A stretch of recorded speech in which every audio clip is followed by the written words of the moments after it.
ቁጭ በይ በቃ።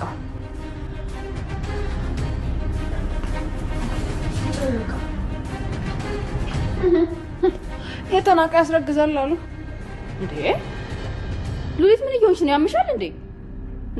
አሁን እና አባባል ከዚህ ጋር ምን ያገናኘዋል? ስለምን ማስረገዝ ነው የምታወሪው? አንቺ ስለ አባባል አታውቂም። ሲደርስብሽ ነው የሚገባሽ። አይዞሽ እፍዬ፣ አንገትሽን አስደፋሽ አይደል? እኔ አንገቴን ልድፋልሽ። አዎ ድፍት ባደረገሽ። አታፍሪም እኮ። ይሄን አንቺም ስለ ሰው ልታወሪና ሰው ላይ ልታሾፍ ይሆናል። ይሄን እጅሽ ይኖርበት ይሆናል። ማን ያውቃል? በደንብ ተስማምታችሁ አልነበር እንዴ? ሂጂ እባክሽ በሽተኛ። ፈጣሪው ትዕግስቱን ስጠኝ።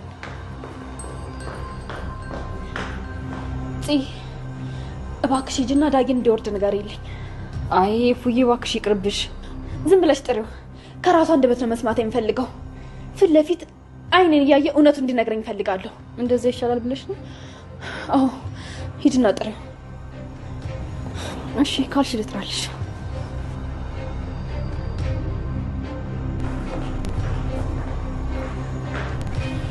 አሁን እንግዲህ ቆንጆ አርግ ያለባብሻለሁ።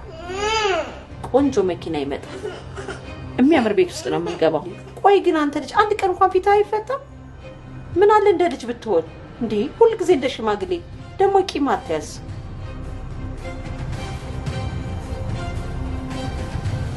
ሄሎ፣ እንዴት ቆየሽ? ተዘጋጅተን ጨርሰናል። መኪናው ስንት ሰዓት ነው የሚመጣው?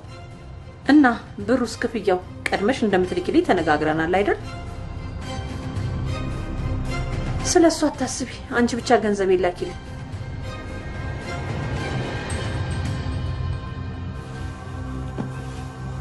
በአጭር ጊዜ ሁሉ ገንዘብ ከሰጠችኝማ ቻው ድህነት። ለነገሩ ከድህነት ጋር ማን ተስማምቶ ይኖራል?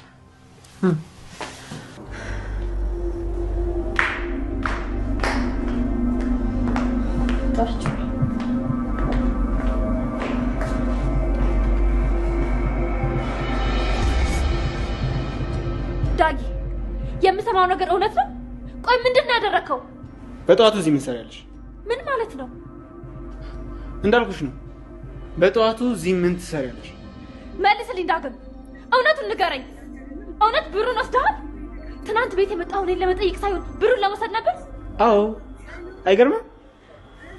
ምንድን ነው መስረቅ በእኔ ያልተጀመረ አይደል እንዴ? እንዴ ቆይ ልጁ ምን ሆኗል? እውነት ዳጊ ብር አንተ ነህ? ሄጭ ምንድን ነው የምታካብዱት? ገንዘብ ነው አይደለ? ተፍ ተፍ ብዬ እመልሳለሁ በቃ። ወይኔ ጉዴ! ለአንተ ነው እንደዛ ተከራከረ ነበር? ለአንተ ነው ከናታ ጋር ተጣላሁት? እኔ ተከራከሪልኝ አላልኩሽም? ደግሞ ገንዘብ ነው ይመለሳል። በቃ አትጩኝ።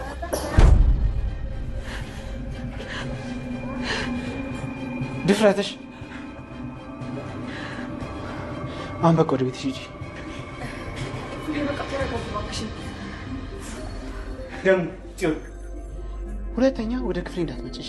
ናታን እንግዲህ የእነሱን ብር የወሰደ ዳጊ ነው። ምክንያቱም አንቺ ነሽ ከሱ ውጪ ደግሞ ማንም እዚህ የገባ ስላሌለ ከዳጊ ውጭ ማንም ብሩ ሊወስድ አይችልም። እባክሽን ሳያጠፋው ልድረስበት ባላሳት እንግዲህ በጥፊ ትመታዋለች ማለት ነው። በጣም ተናዳ ስለነበረ እንዴት እኔ እኮ እሱ ማለት በህይወቴ ከራሴ ይልቅ ዳጊን ነው ማምነው፣ እንዴት እንደዚህ ትለዋለ? ባለጌነ እሱ እኮ እንደዚህ አይነት ልጅ አይደለም፣ እንዴት ወንድሜን እንደዚህ ትለዋለ? በማለት በጣም ትናደድበታለች ማለት ነው ይፍራታ። በዛን ሰዓት እሱ እኔ አሁን ምንም አይደለሽም ይልና ግንባሯ ላይ ስሟት ይሄዳል ማለት ነው። እሷ ደግሞ አሁን ደግሞ ወንድሜ ላይ ሄድክ ይሄ ነበር የቀረከው ማለት በቃ በጣም ትናደዳለች። ምክንያቱም በጣም እርግጠኛ ሁና ነበር ለወንድሟ ስትቆረቆር የነበረው። እንግዲህ እሱም እንግዲህ እንደዚህ እሱን ያሰበው ምክንያቱም ከዚህም በፊት እንግዲህ ወይዘሮ ገኒ እንግዲህ ነግራው ነበረ እያስቸገራት እንደሆነ ብር ኬት እንደሚያመጣ አላቅም፣ ግን መጠጥ እየጠጣ ነው የሚመጣ ብላ ስለተናገረች ነበር።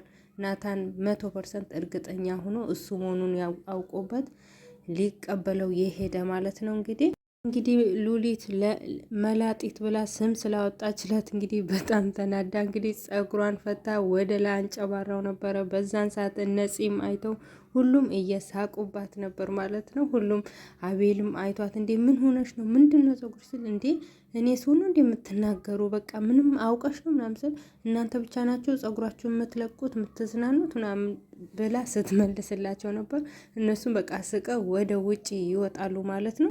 ልብሷንም ቀራ ፎቶ ስታነሳት ነበር። እንግዲህ የተለያየ ስታይል እያሳየቻት እንግዲህ ሉሊት ፎቶ እያነሳቻት ነበር። እንግዲህ በዛን ሰዓት ነበር እንግዲህ ናታን መጥቶ ዳጊን እፈልገዋለሁ የት ሆኖ ነው ምናምን ወይም ደውለሽ ቶሎ እንዲመጣ ጥሪልኝ ይላል ማለት ነው። እንግዲህ ምንድን ነው ምን ሆነ ነው ለምንድን ነው የምደውልለት የተፈጠረ ነገር አለ ምናምን ስል አይ ምንም ችግር የለም ብቻ አንቺ ጥሪው በቶሎ ደውለሽ ይላታል።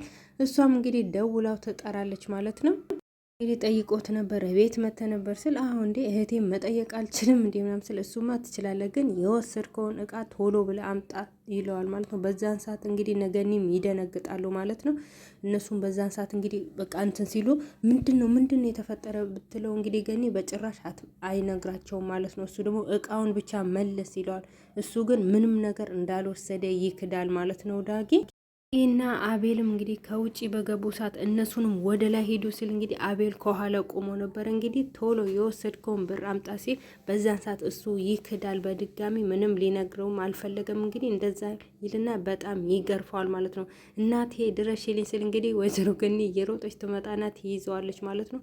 ተው በቃ ትምታው ምንም ቢሆን ብሩም ቢሆን እኔ ፈልጌ እሰጥሃለሁ ምናምን ስትለው እሱ በጣም ይናድዳል። እኔ ብር ችግር አይደለም ዛሬ ከእህቱ የዘረፈው ነገ ሀገር ነው የሚዘርፈው እና እንደዚህ መሆን የለበትም እንዴት እንደዚህ ያለሽ ይላል እና በጣም ይናደድና ማደርገውን እኔ ያውቃለሁ በማለት ይዞት ይሄዳል ማለት ነው። ራቅ ያለ ቦታ በመኪና ይዞት ሄዶ እንግዲህ ይጠይቋል ማለት ነው። በጣም አስፈራርቶ ሲጠይቀው መጨረሻ ላይ እንግዲህ ያምናል ማለት ነው እሱ ብሩን እንደወሰደ።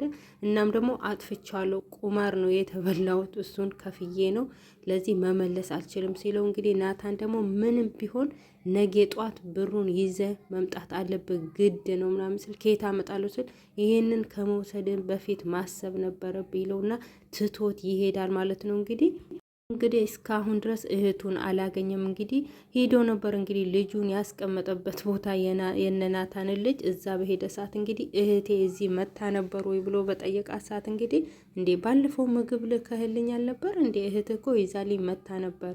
እሱ ደግሞ እንዴ የምን ምግብ እኔ መች ነው ምግብ የላኩ ስል እንዴ አንተ ራሱ አውርተኸኛል እኮ ምናምን ስል እሱ በዛን ሰዓት ይረጋጋል ማለት ነው። በቃ እህቴ አሁን ተረጋጋው እህቴ አንቺ ጋር መታ ነበር ማለት ነው በማለት ይረጋጋል ማለት ነው። እሱም እንግዲህ አሁን ያለ ሁኔታዎች ስላልተመቹኝ ነው ለትንሽ ጊዜም ቢሆን ቤት መቀየራችን አይቀርም ምናምን ይላታል ማለት ነው። እንግዲህ ያው የእህቱ መጥፋት ጭንቀት ስለነበረበት እንግዲህ ቻውም ሳይላት ብርም ሳይሰጣት ሲሄድ በጣም ትናደዳለች ማለት ነው። ልጁን ደግሞ ባየችው ቁጥር ትሰድበዋለች ማለት ነው። አንተ ችጋራ ምንድን ነው የምታይኝ? ምንም ብር ሳይሰጠኝ እኮ ነው ሄደ በማለት ልጁን ታገላምጠዋለች ማለት ነው። ህፃኑ ልጅ ደግሞ በጣም ምስኪን ነው፣ የነ ኤፉ ልጅ ማለት ነው።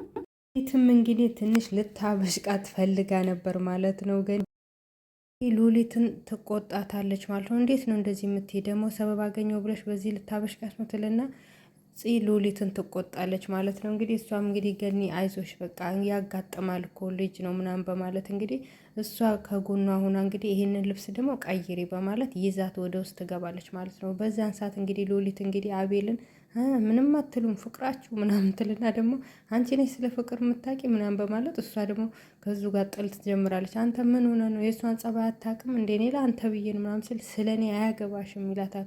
እንዴ ምንድን ነው ለአንተ ብዬ ነው ስቴ ስለ እንዴ እሷ እኮ ጸባዩ በየጊዜ ነው የሚቀያየረው፣ ለዚህ ተጠንቀቅ ለአንተ ብዬ ነው ምናምን በማለት ከሱ ጋር ትጣላለች ማለት ነው። እንግዲህ ትታው ትሄዳለች ማለት ነው። እንግዲህ ዳጊ በመጣ ሰዓት እንግዲህ አቤል ይጠይቀዋል ማለት ነው። አንተ እንዴት ነው እንደዚህ የምታደርገው?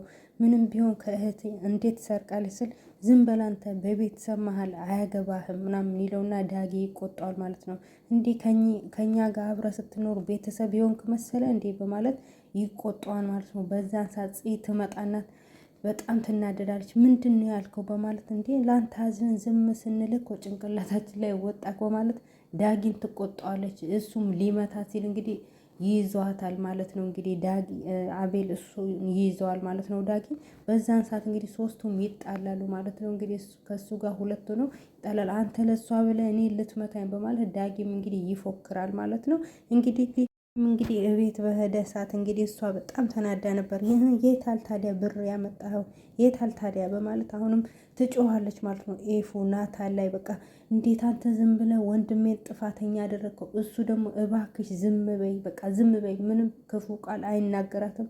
ኤፍራታ ግን ብዙ ቃላት ትናገራለች ማለት ነው። እሱ ግን ይለምናታል፣ እባክሽ ዝም በማለት በቃ በጣም ይናደድና ተነስቶ ይሄዳል። አዎ በቃ ሂድተኛ፣ ምንም መልስ የለህም ለዚህ ሂድተኛ በማለት እንግዲህ ትቷት ሲሄድ እንግዲህ እሷ በጣም ትናደድበታለች ማለት ነው። እንግዲህ ገኒን ያነሳቻትን ፎቶ ግድግዳ ላይ እየለጠፈች ነበር። እንግዲህ በዛን ሰዓት እንግዲህ ኤፉ ትመጣለች ማለት ነው። ባየሽ ሰዓት እንዴ በጣም ትደነግጣለች። እንዴ ምንድነው የእናቴን ፎቶ ምንድነው ያደረግሽው በማለት በጣም ትደነግጣለች ማለት እንዴ ምንድነው ያደረኩት? እሷ እኮ ናት አንሺ ብላኝ እንደዚህ ያነሷት። ምን ሆነሽ ነው? እሷ ፈልጋው እኮ ነው ማለት አልሰማትም ማለት ነው። በዛን ሰዓት እነሱ እያወሩ እያለ እንግዲህ ጽይ ትመጣለች ማለት ነው። እንዴ ማንሳትሽ ሳያንስ አሁን ደግሞ ጭራሽ ግድግዳ ላይ ተለጥፊያለች ምናምን ትላታለች።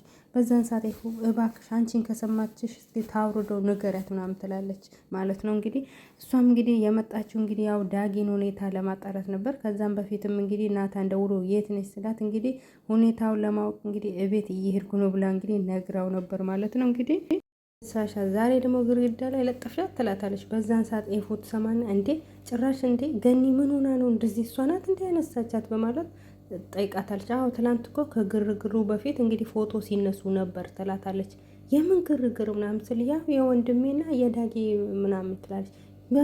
በምን ምክንያት ምናምን ስል ዳጊ እኮ ብር ወስዶ እንደዚህ ምናምን። በዛን ሰዓት ትደነግጣለች ኤፉ ማለት ነው።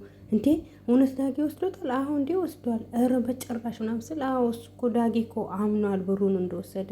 እኔ በጭራሽ አላምንም፣ ሂጂና ጥሪልኝ ምናምን። ኧረ ችግር የለውም ይቅር በቃ ምናምን እሱ አይሰማች ምናምን ስል ሂጂ ጥሪ፣ እኔ ከሱ ካልሰማ አላምንም ምናምን ትላለች። ትሄድና ትጠራዋለች ማለት ነው። ይመጣል እንግዲህ እውነት ነው የምሰማው ነገር እውነት ነው ምናምን ይላል። እና መስረቅ በእኔ ተጀመረ እውነት ነው ምናምን ይላል ማለት። በዛን ሰዓት እሷ በጣም ትናድዳለች።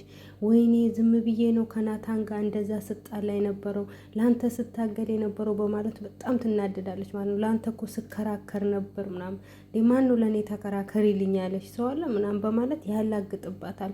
በዛን ሰዓት ኤፉ በጣም ትናድና ትነሳለች እና በጥፊ ልትለው ስትል እጇን እንደዚህ አጠማዘው ይይዝባታል ማለት ነው። በዛን ሰዓት በቃ በጣም ትደነግጣለች ማለት ነው። በጣም ይናደድ። ማንም ሰው ወደ ክላሴ እንዳይመጣ በማለት ጽንም ያስጠነቅቃትና ወደ ላይ ይሄዳል ማለት ነው። ከእሷ ጋርም ጥል ስለሆነ ማለት ነው። በቃ በዛን ሰዓት ጽ ደግሞ በቃ ተረጋጊ፣ ይኸው እሱ እንደዚህ ሆኗል፣ ገኒንም በጭራሽ አይሰማትም፣ ምን እንደሆነ አናቅም፣ በጣም ነው የተቀየረው በማለት ትነግራታለች ማለት ነው። እንግዲህ ለኤፉ ኤፉ እንደዛ የተናደደችን ወይኔ ምን ብዬ ነው ናታንን አሁኑ ይቅርታ ምለው በማለት በጣም ትጸጽታለች ማለት ነው። እንግዲህ እንደምንም ብላ እቤት በሄደች ሰዓት እንግዲህ እየፈራች ይቅርታ ትለዋለች ማለት ነው ናታንን እንግዲህ